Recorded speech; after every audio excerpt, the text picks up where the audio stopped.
Shot and killed the CEO of UnitedHealthcare in New York on Wednesday morning, and that killer still on the loose. New video obtained by ABC News shows the suspect lying in wait. When the killer spots his mark, he runs across the street and opens fire.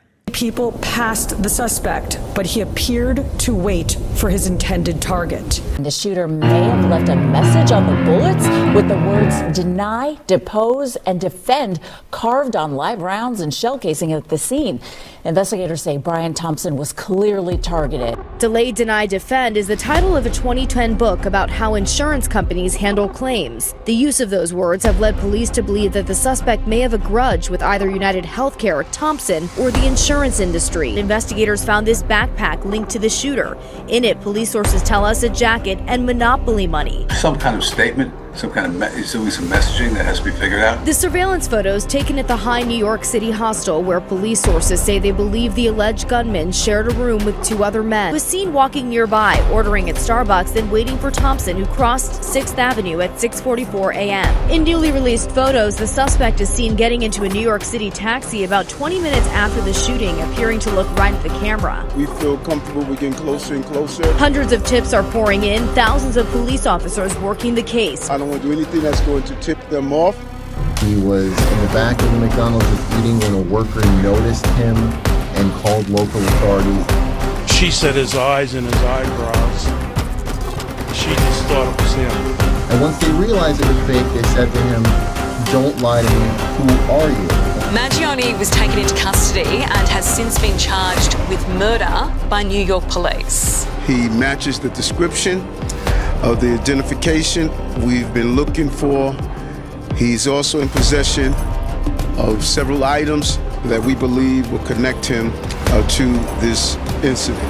Listen, I haven't seen any evidence that says that he's the shooter. Oh my God, that's completely out of touch and an insult to the intelligence of the American people and lived experience. His family are well known in the area, owning a nursing home chain, which, according to his LinkedIn, Luigi actually volunteered at.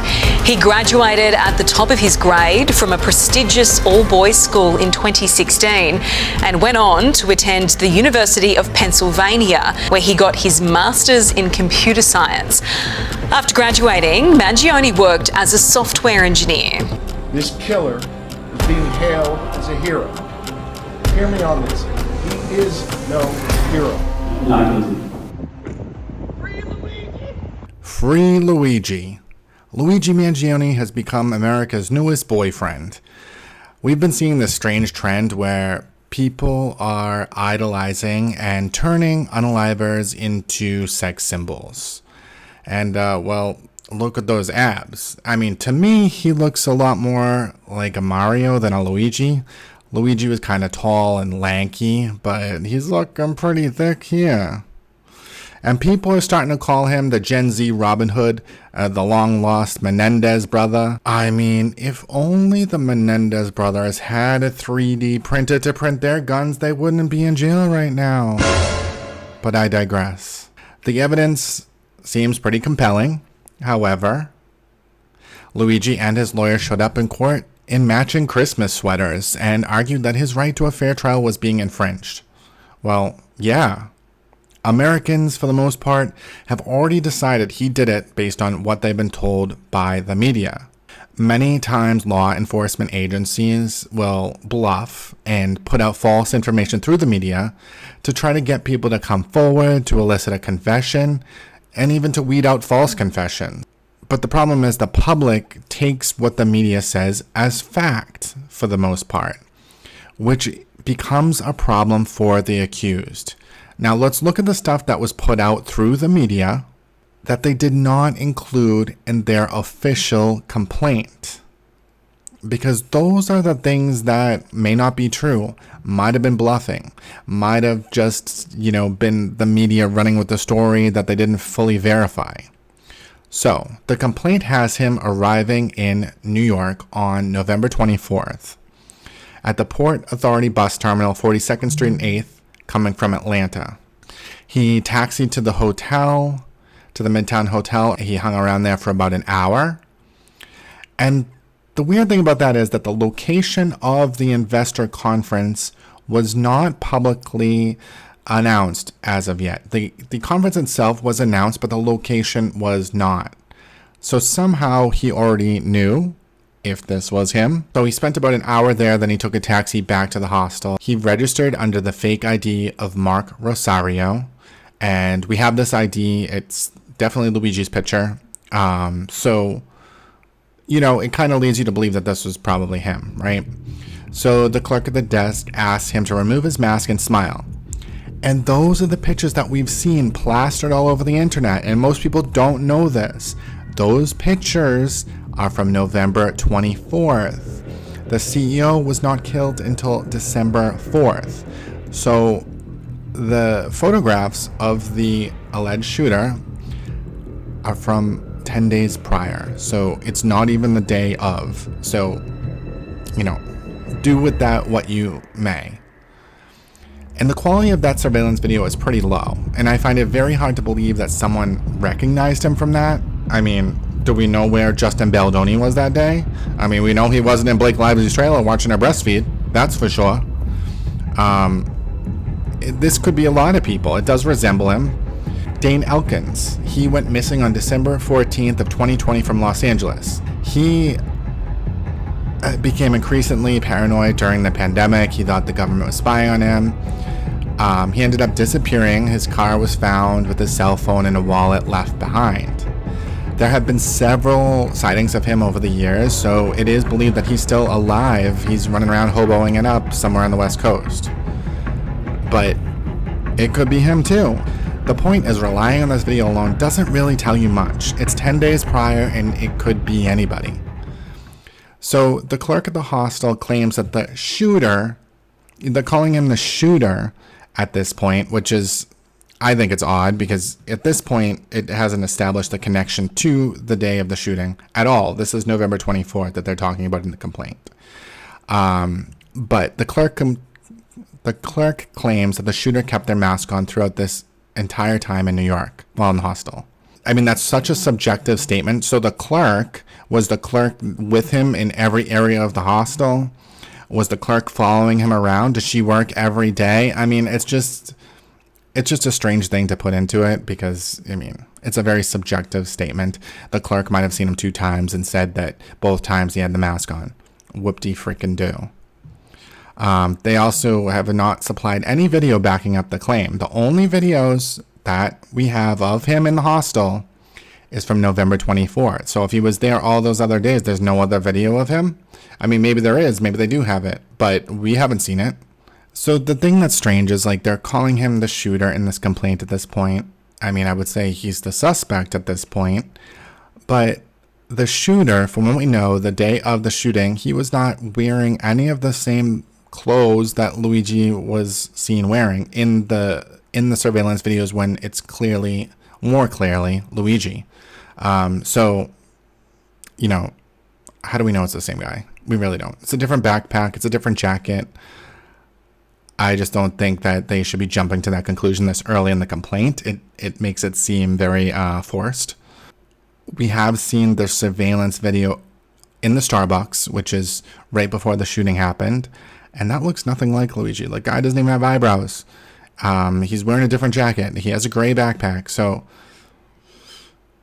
but what they fail to mention in this complaint is that records show that he checked out of the hostel on November 29th.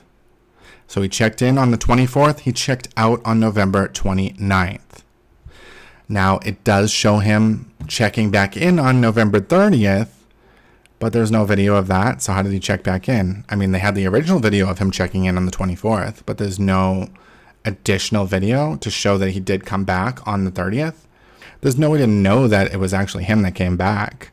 If they have him on video the first check-in, they should have him on video the second check-in. It only makes sense. Or did somebody else check in under his existing name, Mark Rosario, and it wasn't him? We don't know. Off the record, NYPD claims through the media that they believe this was an administrative checkout, that he didn't show up on time and they automatically checked him out. And, you know, then he checked in again the next day, which could be possible, but I would still expect that he had to go to the front desk to check in on the 30th. and we don't have that video.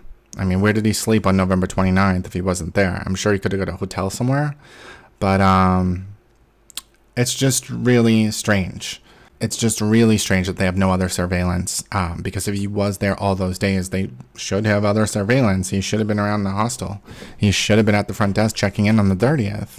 So to review, they only have the video of him checking in on November 24th. They fail to mention a check out and then a check back in on November 29th and November 30th.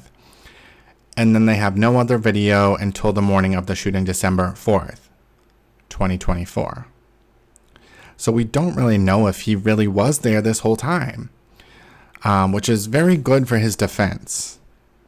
Now we jump to December 4th. They show someone leaving the hostel at 5:35 a.m. wearing a gray backpack and a different jacket we have not seen before.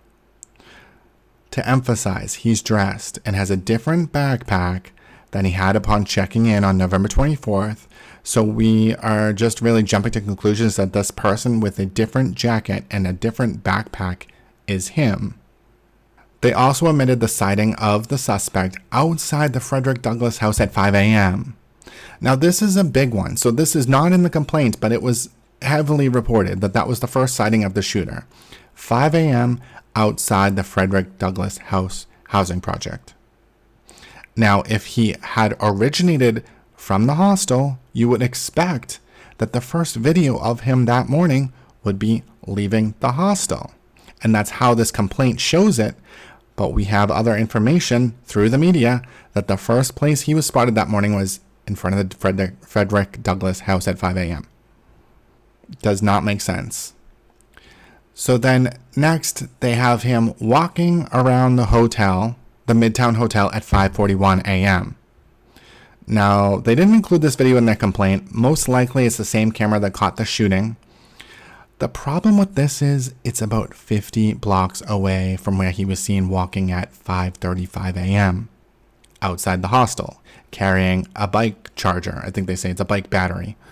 But he wasn't even on the bike yet.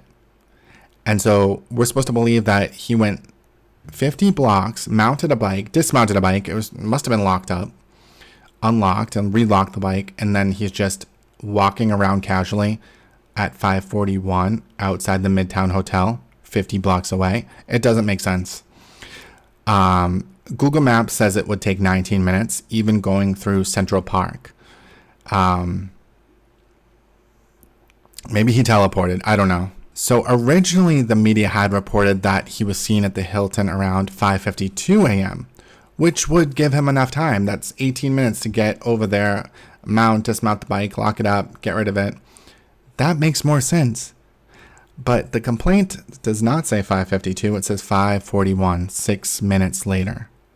And the complaint is the legal document. That is the one that should be reviewed and should have the accurate time. So that's the time they're going with. They're going with that it took him 6 minutes to get over there. And he's not out of breath. He's just casually walking around. Okay. So in the complaint, they vaguely go on to say that he purchased items from a nearby coffee shop, then returned to a bench in the vicinity of the Midtown Hotel. On at least one occasion, the shooter was using a cell phone. None of these videos are included in the complaint. We've seen them through the media, but none of them are included in the complaint. Probably because the Starbucks video looks nothing like him. Like, where are his eyebrows? The video of him throwing trash away, and then the video of him speaking on his cell phone. None of those stills are included in the complaint. There's also another contrary video of him coming out of a subway station at 6:15 a.m., which is really odd since they are saying he was there starting at 5:41 and he pretty much stayed on a bench the whole time except he went to Starbucks. And like, who goes on a Starbucks run when you're waiting to kill somebody? I mean, how did he know when the guy was going to walk by? And it seems like he waited a long time to go to the Starbucks. It's very strange. Now, the one thing that I would opine is maybe the day before he followed the guy around and the guy went to that Starbucks before going to the Midtown Hotel and he was kind of hoping to run into him there. Who knows? So next they say that approximately 6:45 a.m., after waiting for an hour, so they're ignoring the video of him coming out of the subway, the Frederick Douglass house. They're ignoring the fact that he would have had to drove the bike 30 miles an hour and got there in 6 minutes. Those videos they're just going to ignore. So that's very good for the defense because those videos went out through the media. Those are exculpatory evidence. They don't support the narrative here at all. So the shooting takes place, he flees on foot, and then he gets on a bike and rides in a Central Park. They say he disappears for a period of time. I mean, it's a very strange way to say it because isn't any time that he's not on one of these surveillance cameras, that's him disappearing. Like, it's just weird. I mean, he's only in Central Park for a few minutes too, so it's not like he's in there for an extended length of time. I mean, come on now. Who wrote this? So then he's captured exiting the park at 77th Street, no longer carrying the backpack, if it's the same person. But where is the other backpack? The one that he had when he checked into the hostel. He's not carrying a backpack, so I guess he has the gun on him. So we know that when he was apprehended later, he had a gun, $8,000 cash, notebooks, and other jackets and clothing. So where is all that? If this is him, he doesn't have any backpack. If he really acted alone, where is all of his stuff? He never goes back to the hostel. He gets out of town right after this. So it's weird. So next, the shooter, still calling him the shooter, he is off the bike at 7 a.m. on 86th Street in Columbus. And then he's in a taxi at 7:04 a.m. So the taxi pics do look like Luigi again, but he's wearing a different jacket and I don't see a backpack. So where is the gun, the ammo, the notebooks, the cash, and all the other clothes? Maybe at the bus station there's storage. Who knows? Some hotels have storage, but he doesn't go back to the hostel. He's not seen in any other hotels or anything. So 7:30 a.m., the footage shows him entering the bus terminal at George Washington Bridge and not leaving, so they assume he left on a bus. Now, this is a little concerning because officials came out on December 13th and said, actually, there is a video of him leaving the bus terminal. And then he went to Penn Station and he left by train to Philadelphia. So this complaint was written on December 18th, 5 days after that statement. So did they go back to the original theory that he left on the bus? Or is this complaint just really sloppy and wrong? I mean, did nobody proofread this? Like, what's going on? So then December 6th, the backpack. It's found in Central Park, and that's all the complaint says. So we know more about the backpack from the media. It could be true. It might not be true. But all the complaint says is they found the backpack December 6th, and it's just a gray backpack. It has no details about it, and they have a picture of it. The media said the backpack had Monopoly money and a Tommy Hilfiger jacket. That was not worn during the shooting. Now, I've seen conflicting things about this. But if it was worn during the shooting or it wasn't, I'm not sure. But the latest article that I have about it says it was not the jacket that the shooter was wearing inside the Starbucks and during the shooting. So that's another weird. How many jackets does this guy have? What it seems like is since they didn't put any of these details in the complaint, it seems like all of this is unconfirmed. The backpack might have nothing to do with this at all. Someone else might have put it there later to confuse everyone. We don't know. So we know in the original video when he was checking in on November 24th, he had a black backpack, or at least the strap was black. But there's no backpack seen in any surveillance video after that. We also have a report from the media that they recovered a cell phone with Luigi's fingerprints on it. That also was not included in the complaint, so it could be some fraudulent BS. There was also a brown paper TJ Maxx bag in Central Park that they were guarding, and we never heard anything about that ever again. The media also reported that fingerprints were found on the water bottle in the Kind bar that matched Luigi. And my God, if this is a lie, this is so deceitful because it's not in the complaint, which makes me think it's not confirmed or it's not true. It could be, but this led me to believe that it was absolutely Luigi. So this is the way that they deceived the public. And this is why his lawyer was talking about him not getting a fair trial. Because the media puts out a lot of this stuff that's maybe not true. And it could be directed by law enforcement. It's not illegal for them to do it. It's just a way to draw out the truth. They pretend they have more than they have. They lie about certain stuff that they have. It's a strategy that they use to get to the truth. December 9th, the McDonald's. A worker calls to identify Luigi. He shows them the fake ID when the cops show up, and it was the same fake ID that was used at the hostel. Bad move. They found the gun and silencer. The gun was loaded. The clothing that matched the apparel the shooter was wearing in the security video. Now, I don't know about that because they're calling him the shooter all throughout this complaint. So it would be one thing if it was the clothing that the shooter was wearing, like that jacket that just zips at the top. But they could be talking about the green jacket that he was wearing when he checked into the hostel. They could be checking, because they were calling him the shooter back then too. So, I mean, there's no way to know what they're talking about. I think they kept it vague on purpose because I don't think they completely know what happened here. So they also have a notebook, several $1,000s cash, an envelope associated with an FDIC bank, and a letter addressed to the feds. The Altoona Police Department also mentioned he was looking at a silver laptop. We've never heard anything about the silver laptop ever again, and it's not mentioned in the complaint. There's also no mention of him having a cell phone on him during the arrest, which I just find that very hard to believe. Like, how do you get anywhere or do anything? How do you know what time the trains are coming? I just don't understand how this gun and silencer was made on a 3D printer. Like, how is that even possible? So in the notebook, there were several handwritten pages that express hostility towards the health insurance industry and wealthy executives in particular. August 15th, details are finally coming together. I'm glad in a way that I procrastinated, because it allowed me to learn more about UHC. The target is insurance because it checks every box. October 22nd, 1.5 months the investor conference is a true windfall.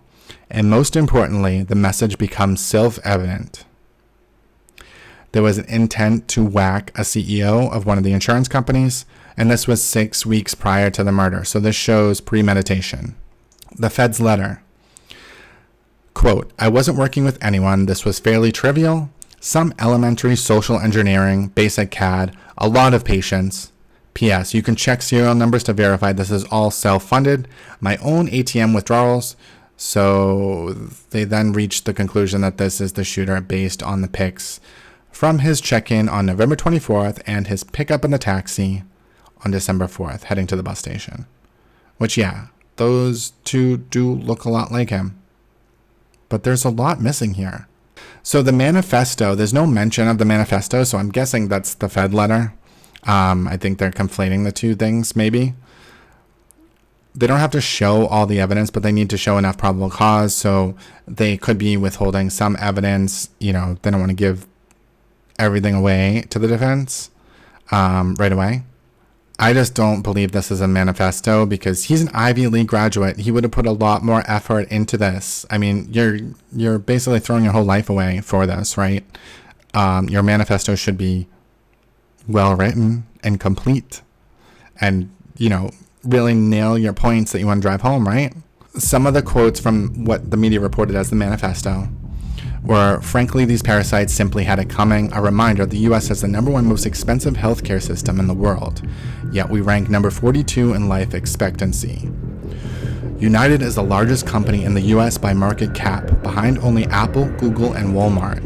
It has grown and grown, but has our life expectancy? No. The reality is these parasites have simply gotten too powerful, and they continue to abuse our country for immense profit because the American public has allowed them to get away with it. Obviously, the problem is more complex, but I do not have space, and frankly, I do not pretend to be the most qualified person to lay out the full argument. But many have illuminated the corruption and greed, Rosenthal, Moore, decades ago, and the problem simply remain. It's not an issue of awareness at this point, but clearly power games at play. Evidently, I am the first to face it with such brutal honesty. So, I mean, his thesis is healthcare is trash. So while he does have a point, this is one of the many systems that have been overcome by corruption. But it very well may be the most unethical, since people don't really have a choice when it comes to healthcare in life and death situations. The middle class basically has been stuck in a depression with wage stagnation for many years. And it's not due to immigration like many people want you to believe. A lot of it has to do with healthcare costs associated with employing American workers and providing them healthcare. And if you think about millennials are paying into healthcare, which is largely supporting the older generation, the boomers. But millennials are not reproducing at the levels necessary for the future generation to pay out for them when they get into their golden years. So like with everything else, the millennials and Gen Z are screwed. So at the end of the day, healthcare is a pyramid scheme. And millennials have not reproduced the bottom of the pyramid properly, and it will collapse before they need it. Wonderful. So now let's talk about the victim, Brian Thompson. Is he just a cog in the machine or something more? So he's the CEO of one of the health insurance companies. Why would anyone want to hurt this guy? Well, a lot of people actually do. His wife had said that he was getting some threats about claims being denied. And some reports suggest that UnitedHealthcare has a notably high denial rate compared to its competitors. One source, Value Penguin, estimated that UnitedHealthcare denies roughly 1/3 of claims submitted. Many of those claims for life-saving care resulting in the patient's death. I mean, it seems like somebody wanted to show Brian Thompson what that was like, you know? One interesting thing is the conference didn't start until 8 a.m. So why was Brian Thompson entering at 6:45 a.m.? And why would the shooter even know that? People inside the conference didn't even learn that one of the attendees had been shot until around 9 a.m. So I don't know. This case is nuts. Brian Thompson, he was facing allegations of insider trading by the City of Hollywood Firefighters Pension Fund. $25 billion in shareholder value was erased. We do not know exactly how much the pension fund lost, but we also know that Brian Thompson's annual compensation package hovered around $10.2 million. But some reports suggest that this year, in 2024, it was going to be closer to $20 million because of all the people he denied. That's how it is when you're on top of the pyramid scheme that we call the stock market, right? So while this would be the most obvious motive, a CEO conning you out of your retirement savings, that doesn't seem to be the motive in the state's case against Luigi. Deny, defend, depose were inscribed on the cartridges at the scene of the crime. Deny, defend, and depose. This is the common tactic used by insurers to get out of paying out claims. United Health Group holds approximately 15% of the national health insurance market. This makes them the largest player in the industry. Several lawsuits have been filed against UnitedHealthcare alleging that they use an algorithm called NH-Predict to wrongfully deny claims. The lawsuits claim the algorithm is used to deny coverage to elderly patients for care under their Medicare Advantage health policies, even overriding recommendations of physicians. Critics of the algorithm claim it has a 90% error rate. It's kind of shitty. So the deny, defend, depose audio has been used on TikTok for people to tell their stories of how they were screwed over by these insurance companies. One was a 1-year-old child that was killed in an auto accident for which the insurance company took every dollar from the auto insurance company with nothing left over for the grieving family to bury their child.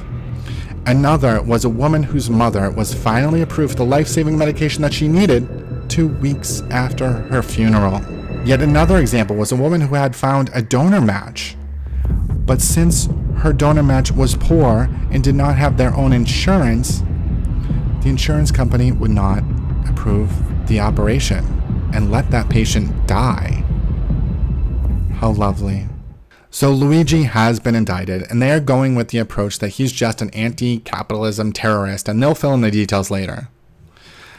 He currently has a ton of charges, which his defense will be ensuring they have the evidence to back them up. They'll probably try to get some of them kicked out. The defense has stated that they are having a terrible time getting any evidence at all, and most likely it's because the state's case is not complete. So could Luigi really be a fall guy for something bigger? Maybe. He was originally reported missing by his mother in early November. There was a post from one of his friends checking in on him, asking if he was going to honor commitments to be part of their wedding. Prior to that, he was very active on social media and by all accounts was a normal, well-adjusted Ivy League graduate. If he did commit this crime, what would drive him to risk throwing his life away just to send a message? To be a hero for others and spend his life in prison? I mean, I think there's a ton of reasonable doubt that Luigi was the same person that shot the CEO. Their timeline is all jacked up. He has different clothing. He's not identifiable in any of those videos from that day. There are multiple different jackets. One is the green one he was wearing on November 24th. Then the jacket that was worn in the Starbucks that just zips at the top. And it's more like a pullover. And then it's the jacket that he's wearing when he gets into the taxi, which is the same jacket that he's arrested in. The backpack he was seen wearing on November 24th when checking into the hostel is nowhere to be seen in any of the surveillance videos and is only mentioned by Altoona police as being next to him when they approached him at McDonald's. But we don't know if that's the same one, since we don't have a good look at it in the hostel. But we know that in those surveillance videos of him getting into the cab, he did not have a backpack, so where was it? But this gray backpack, where did it come from? I mean, Luigi is never seen with it, ever. This random figure in dark clothing wearing a gray backpack, which could be anybody. I mean, the defense could say that Luigi saw all the social media positivity around this and wanted to take credit. He thought it looked like him. I mean, there were people on TikTok pretending to be the shooter, like smiling like him in the background, like making a joke out of it. So Luigi could have been like, oh, that looks like me. You never know, and scribbled out some half-assed manifesto. But I think the most damning part is that he was found with the murder weapon and the bullets and the silencer. But he could be an accessory after the fact. Maybe he took the murder weapon. Whoever left the park didn't have anything on them. His backpack was somewhere. I mean, he could have found it in the backpack in Central Park. Who knows? The defense has his job cut out for them. But from what we currently know, they do have some things to work with. If the defense can't deny that Luigi was the shooter, if they do have more video and fingerprints and DNA, then the defense could explore some state of mind defenses. And then there's always jury nullification. Jury nullification is when a jury believes the suspect committed the crime, but they do not agree with the law or the punishment, so they find them not guilty. I mean, that would be a stretch, but you never know. The next court date is set for February 21st. May the odds be ever in your favor.